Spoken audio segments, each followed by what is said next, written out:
Então vamos continuar falando sobre o sistema de aterramento, o resistor de alto valor. Então, um resistor de alto valor, né, que limita as correntes de falta à terra a valores aí muito baixos. Para que você precisa isso? Empresas, né, que precisam, a maior necessidade é o fornecimento contínuo de energia elétrica. Então não é qualquer curto-circuito fase terra que vai parar a empresa, ok? Então o que vai acontecer? No primeira falta à terra vai circular essa corrente bem pequena, limitada pelo resistor de aterramento que está lá no secundário do transformador. Ok? Então você pode limitar aí, geralmente aí em 3 a 5 amperes, ok? É muito usual aí até nas plataformas aí de petróleo, nas indústrias aí que tem embarque aí de produtos que não podem parar o fornecimento de energia, então você tem esse RAV. Claro que quando houver uma segunda falta à terra, se for numa fase diferente, vai acontecer a circulação de uma falta bifásica. Então a proteção tem que enxergar essa corrente de falta aí, de 3 a 5 amperes aí, essa corrente baixa, né, através de sensor de corrente, né, o TC, ok? Um ground sensor. E aí você faz aí um ajuste, né, para que seja sensível e soe um alarme, tá? Então a gente não dá trip, apenas alarme aí nesse sistema aí de proteção. As proteções de terra só alarmam, ok? Elas não dão trip. Ok? Nas saídas aí para os motores também o pessoal prevê nos painéis equipamentos aí de medição de fuga à terra mais sensível, ok? Mas nas proteção geral aqui você vai ter provavelmente um relé aí com a proteção 51G dando alarme e também pode colocar uma proteção 59N. Então recapitulando a aula 2, ok? Então, o cálculo do resistor de aterramento. Então, tipo RAV, resistor de alto valor. Deve-se levar em conta alguns critérios para que, com a incorporação do resistor no sistema elétrico, o sistema ainda se comporte como aterrado por alta impedância. Caso contrário, poderia se comportar como um sistema isolado. Então, a ideia é que ele se comporte como um aterrado por alta impedância, que é para isso que está o resistor lá, né, no secundário do transformador ou no secundário do gerador, por exemplo. Tá? Então, a condição para que ele se mantenha em condição operante é que o IR, ou seja, a corrente aí do resistor seja maior ou igual a 3 vezes ICO, ou seja, 3 vezes a corrente aí capacitiva do teu sistema. A resistência também tem que ser menor ou igual à tensão de linha por raiz de 3, ou tensão de fase neutra, sobre 3 ICO. E também você pode, então, portanto, né, deduzir que R, a resistência, é menor ou igual a XCO sobre 3. Ok?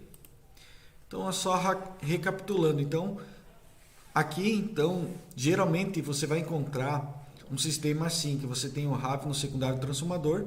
Então, o transformador geralmente é delta. Então, o delta, ele isola, né, as capacitâncias da terra que estão a montante aqui do transformador. Então você vai se preocupar com as capacitâncias que estão aqui alimentadas pelo teu RAV. Aí você precisa somar as capacitâncias do sistema terra, incluindo, claro, transformador, cabos, motores, gerador, barramento, etc. Calcular a reatância capacitiva. Então, com a capacitância você consegue a reatância capacitiva, dividindo 1 por a capacitância vezes ômega C aqui, 2π 60, tá? Vezes 60 que é a frequência, 60 Hz. Pode-se calcular a corrente capacitiva, né? Também pode por tensão de fase neutra ou fase terra dividido por XCO, ok? E aí com I0 tu consegue encontrar o 3 e 0. Então esse foi só um recapítulo. E agora vamos ao exemplo que eu prometi trazer para vocês. Então, vamos calcular as reatâncias capacitivas dos cabos. Então, estou trazendo aqui um exemplo de reatância capacitiva de cabo. Cabos de média tensão. Então, considerando cabo unipolar blindado, de cobre 150 milímetros quadrados, EPR 6/10 kV, 40 metros, 5 condutor por fase. Tá? Então tem uma extensão desse circuito de 40 metros e tem 5 cabos por fase. Primeiro deve-se então encontrar os valores do catálogo ou datasheet do equipamento. Na ausência disso, pode-se recorrer aos valores de referência normativos, em especial da I3E ou alguma equação da literatura. Então, aqui, trazendo desse catálogo aqui da Prysmian, um cabo aqui 6/10 kV, aí você vê que aqui, na segunda coluna aqui, você já tem o XC, a reatância capacitiva. Se tiver qualquer problema aí, pessoal, vocês podem me avisar. Reatância capacitiva. Então, esse cabo é um cabo EPR, 150 milímetros quadrados, ok? Eu extraio aqui do catálogo o que? O XC. Veja que ele está em ohms vezes quilômetro. Então, eu tenho 5.983 ohms vezes quilômetro. Esse é o meu XC, tirando aqui do catálogo, ok? Posso usar uma equação para cabo unipolar blindado, né? Porque é um cabo aqui de média tensão. Então ele é blindado usando alguns dados do catálogo, do próprio catálogo. Então aqui é uma equação agora que eu estou mostrando para vocês, que você pode calcular a capacitância, a terra aí do cabo, né? Então é 0,02411 sobre logaritmo de D sobre DC vezes esse aqui vamos chamar de Rzinho aqui para nós facilitar, ok? Então, essa capacitância é microfarad por quilômetro por condutor. Então, deu diâmetro sobre a isolação para condutores não blindados ou diâmetro sobre a blindagem para cabos com blindagem. DC é o diâmetro do condutor e o ER é a constante dielétrica do meio isolante. Veja que, pegando novamente do catálogo, né? Eprotenax 6/10 kV, é um cobre unipolar, então 150 milímetros quadrados, eu consigo aqui extrair o diâmetro nominal do condutor, a espessura da isolação, aqueles dados aqui que eu consigo, que eu preciso, ok? Então eu coloco aqueles dados aqui, né, na forma, ok? E encontrei aqui 0,32885 microfarad por quilômetro. O que eu faço com essa capacitância? Eu acho a reatância capacitiva.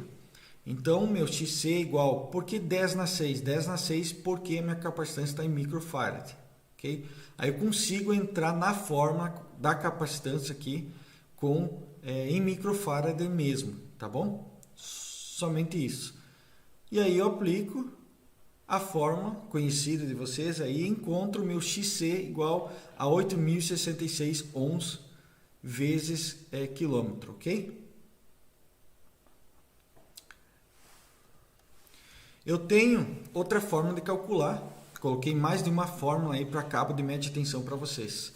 Coloquei também a equação que se encontra no catálogo da Prysmian. E aqui ela é um pouquinho diferente, a capacitância, então, né? Ela é dividida aqui por 18 vezes também o logaritmo, né? É o ln, né? Aquele outro, vezes DI sobre DSMCI. Então, também é microfarad por quilômetro que ele vai dar, né? Então, aqui você pode ver que ele usa o diâmetro sobre a isolação, né, dividido pelo diâmetro sobre a semicondutora interna.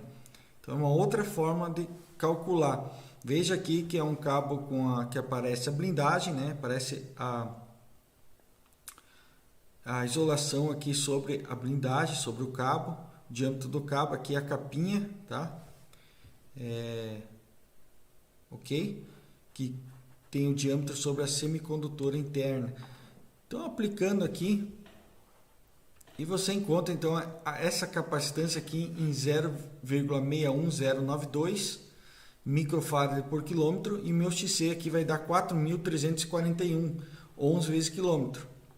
Veja que aproximou um pouco mais ao valor que eu tinha aqui do catálogo, essa fórmula aqui da Prysmian, ok?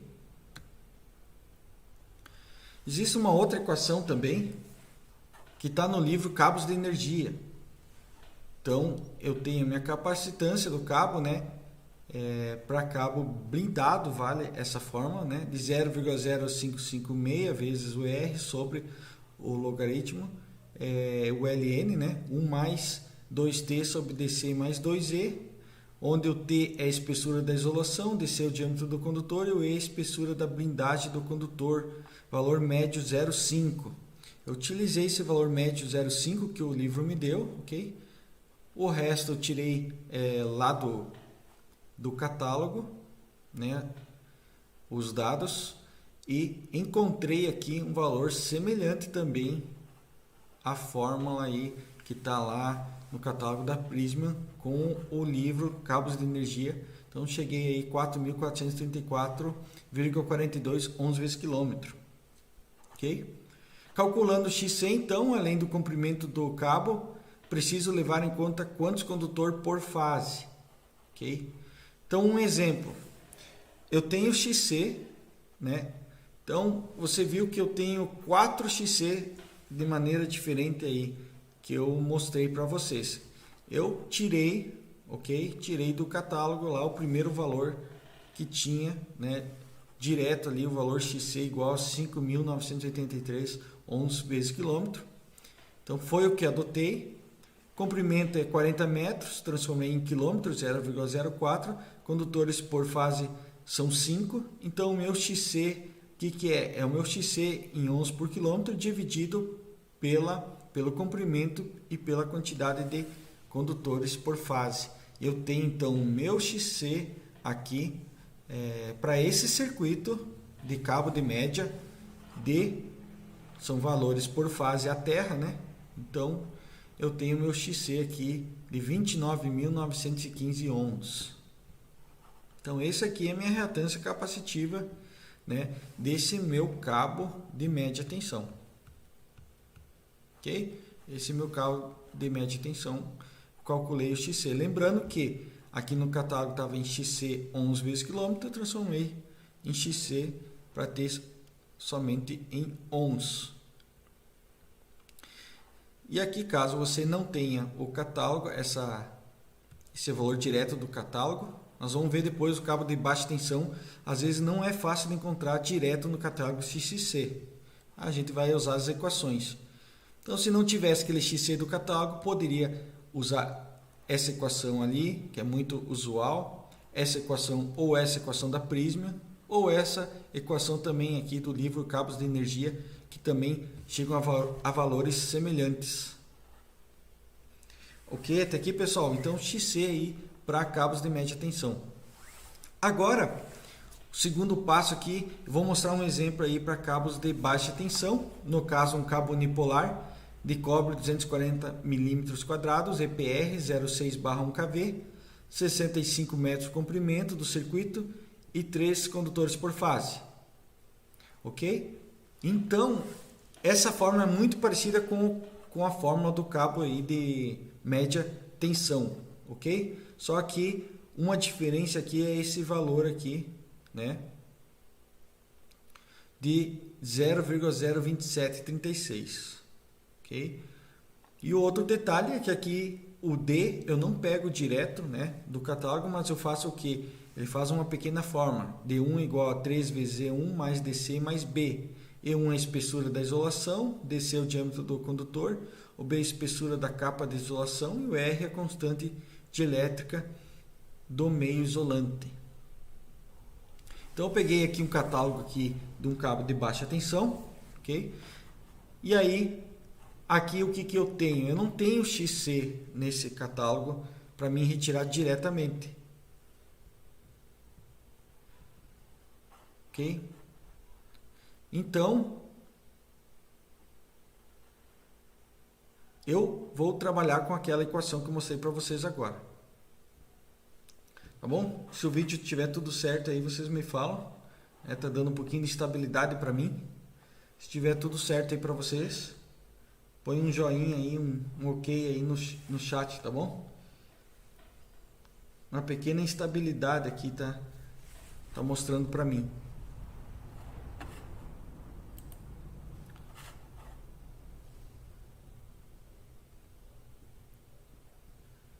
Então, pessoal, o que eu faço? Veja que eu não tenho XC aqui nesse catálogo diretamente, é um catálogo da Prysmian, né, de baixa tensão. Então, eu vou usar essa forma e eu tenho aqui o diâmetro nominal do condutor, eu tenho a espessura nominal, ok? E tenho também a espessura da isolação e da cobertura, né? Então, eu calculo aquele meu D1 que eu falei para vocês, coloco aqui, aplico aqui na forma, juntamente com o meu DC. Esse ER, veja que eu não estou trazendo do catálogo dos cabos, tá? Esse ER é considerado 4 para isolação EPR. Para PVC muda um pouquinho, tá? Aí eu calculo a minha capacitância terra e aqui deu, nesse caso, 0,95279 microfarad por quilômetro. Então eu acho minha reatância, ok? Que vai me dar em ohms vezes quilômetro, ok? 2.784,02. Calculando o XC, então, eu tenho aqui, eu tenho que transformar agora o XC em ohms, ok? Eu divido pelo comprimento aqui do circuito e divido pelos condutores por fase, que são 3 no caso aqui, né? E tenho meu XC desse circuito de baixa tensão de 14.276 ohms. Tranquilo até aqui? E agora eu vou dar mais um exemplo para vocês, né? Calculando a reatância capacitiva de transformadores. Então esse gráfico foi retirado da norma ANSI I3E C37.011 de 1979. É bem antiga essa norma.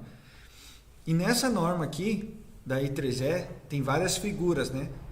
E tem um gráfico para transformador de acordo com o NBI, tá? Um NBI de 110 kV, ok? Pode ser então uma classe aí de 15 kV o transformador.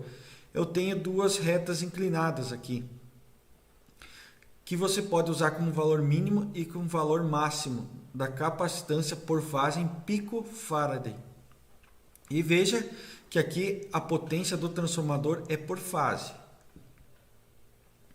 Então, o que eu fiz? Então, eu estou tirando a capacitância, se eu não tenho esses dados aí de placa, de ensaio do transformador, na placa não vai ter, né, pessoal?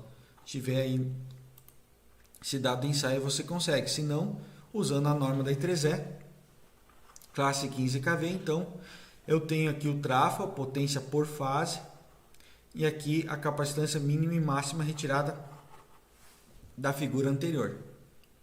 Ok?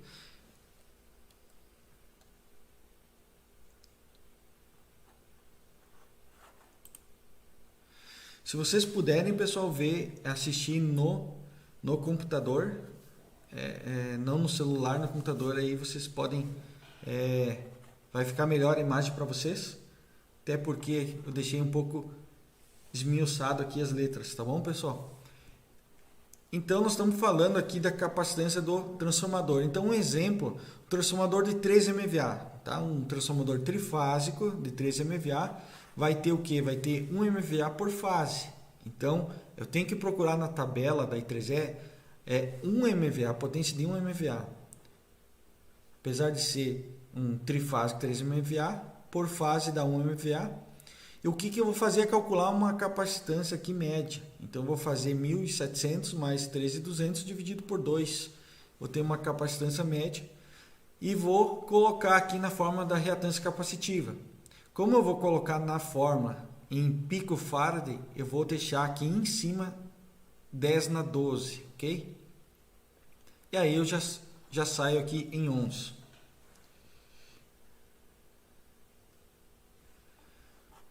Ok? Então vejam, é um número muito grande, né? 1.082.686 ohms. Porque a capacitância do transformador é muito pequena perto dos cabos. Então, a maior capacitância que tu vai ter aí no teu sistema vai ser principalmente teus cabos. Então, você precisa levar em consideração todos os circuitos de cabos que você tem, que é alimentado pelo RAV. Ok? Vai fazer muita diferença. Então, terceiro passo é somar essas reatâncias capacitivas, considerando então um RAV de 5 amperes no lado de BT. Pode e deve ser incluso as reatâncias capacitivas dos motores, barramento de painéis. Lá na i3E tem barramento, o busway tem lá, ela está por pés, ok? Tá a capacitância por pés, aí transforma aí por metro e vê quanto barramento tem em cada painel. Tu tem as capacitâncias dos TCs, TPs, lá nessa mesma norma ali, ANSI C37011. Então você também deve levar em consideração esses outros equipamentos que estão no teu sistema, ok? Nesse caso eu simplifiquei e considerei apenas cabos e transformador, né? Então na verdade eu considerei um circuito de cabo de baixa tensão que nós calculamos anteriormente, ou de média tensão, ele está a montante do transformador, não vai ser preciso usar. Então nesse exemplo só o cabo de baixo, o circuito de cabo de baixo e o transformador, né? Na prática, você deve somar todos os circuitos de cabos alimentados pelo RAV. Então, esse aqui é só um exemplo, tá, pessoal? Então, seria apenas um circuito e você, na prática, tem vários circuitos, né? Que é o circuito que sai do transformador, teu cabo geral até o painel. Depois, todos aqueles cabos de saída do teu painel também contam. Então, considera-se que o lado primário do trafo seja delta. Então, o que está lá na média tensão para mim não importa, estou considerando só o lado onde está o RAV 5 amperes, aqui o lado de BT, que eu considerei 480 volts, vocês vão ver depois. Então vou somar essas reatâncias capacitivas do cabo, do circuito do cabo e do transformador. Então o circuito do cabo eu já tinha então um XCO de 14.276 ohms e do transformador aquele valor muito grande ali de 1.082.686 ohms. O que eu faço? 1 sobre XCO total é igual, eu faço aqui essa soma 1 sobre 14.276 mais 1 sobre 1.082.676,69, ok? Como se fosse aí, ok? O cálculo de resistores em paralela. Então, o meu XCO é igual a 14.090,21, ok? Ou você pode, de vez somar as reatâncias, somar primeiro as capacitâncias. Então, você pegaria a capacitância do circuito de BT, ok? Lembra que essa capacitância do circuito de BT estava em ohms, aqui ó, em microfarad, quer dizer por quilômetro, tá? Aqui que eu tirei 0,95279. Então, tenho que deixar apenas em microfarad. Eu multiplico pelo comprimento do circuito e pela quantidade de condutores por fase para manter em microfarad o circuito de BT, 0,18579 microfarad. Do transformador eu tinha pronto já, né? 2.450 picofarad. Depois que eu transformei para o XC, mas eu tinha já aqui prontinho lá da norma o valor que eu transformei em microfarad aqui. Dividi por 1 milhão, transformei em microfarad. Aí eu somo as capacitâncias diretamente, ok? Aqui está 0,18 microfarad, somei com 0,00245 também microfarad e consegui chegar aqui a 0,18824 microfarad. Então eu tenho agora uma soma de capacitância direta e aí eu só converto na forma do XCO, né? Depois que eu somei as capacitâncias, encontrei aqui 14.091 ohms. Ok? Veja que eu fiz de duas formas aqui para vocês, né? Eu somei as reatâncias, certo? Ou eu peguei as capacitâncias, somei elas e depois eu peguei a capacitância total e achei o XCO total. Aqui é XCO total também, né? Certo, pessoal?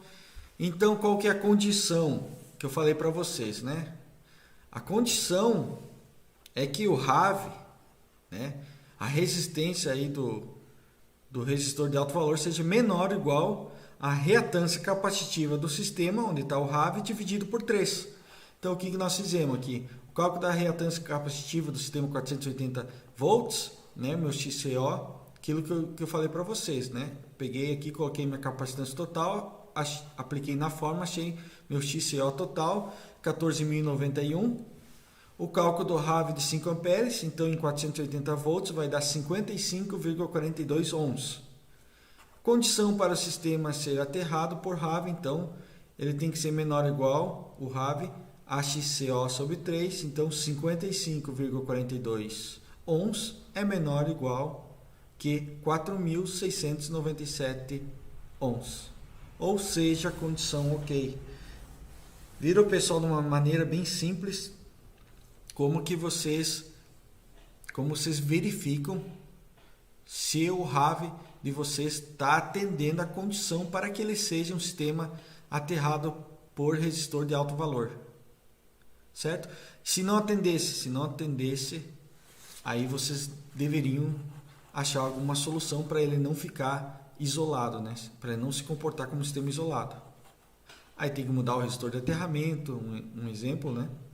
Vocês vão ter que sempre atender essa equação.